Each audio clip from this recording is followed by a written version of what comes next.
ఢిల్లీ పర్యటనలో ఉన్న సీఎం రేవంత్ రెడ్డి బిజీగా గడుపుతున్నారు. హైకమాండ్ తో మంతనాలు జరుపుతున్నారు. కాసేపట్లో కాంగ్రెస్ పార్టీ చీఫ్ మల్లికార్జున ఖర్గేతో సమావేశం కానున్నారు.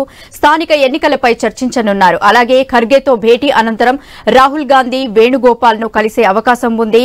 కులగణన, ఎస్సీ వర్గీకరణ, బీసీ రిజర్వేషన్ల విషయంపై భారీ బహిరంగ సభకు ప్లాన్ చేస్తున్నట్లు తెలుస్తోంది. సీఎం రేవంత్ రెడ్డి సాయంత్రం తిరిగి హైదరాబాద్ కు పయనం కానున్నారు.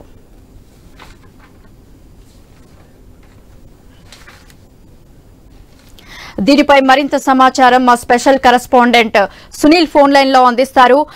సునీల్, ఢిల్లీ పర్యటనలో సీఎం రేవంత్ రెడ్డి ఉన్నారు. అప్డేట్స్ ఏంటి? ఢిల్లీ పర్యటనలో సీఎం రేవంత్ బిజీగా ఉన్నారు. నిన్న పలువురు కేంద్ర మంత్రులను కలిశారు. తర్వాత బ్రిటన్ మాజీ ప్రధాని టోనీ బ్లేర్ తో ఆయన భేటీ అయ్యారు. ఈ రోజు కూడా కాంగ్రెస్ అగ్రనేతలు కలిసే అవకాశం ఉంది.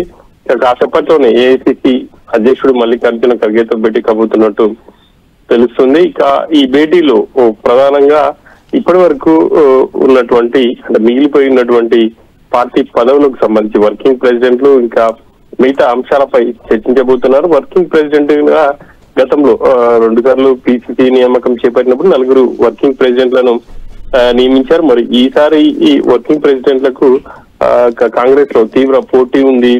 గతంలో సామాజిక వర్గ సమీకరణలన్నింటినీ పరిగణలోకి తీసుకొని సీనియారిటీ అన్ని అంశాలను పరిగణలోకి తీసుకుని వర్కింగ్ ప్రెసిడెంట్లు ఇచ్చారు.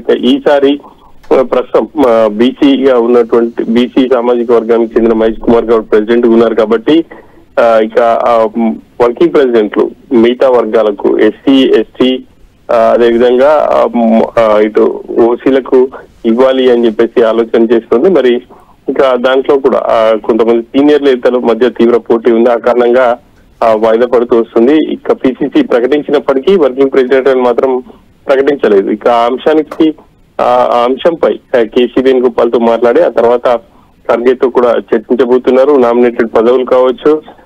ఇక ఇప్పటికే తెలంగాణలో కుల గణన చేపట్టింది.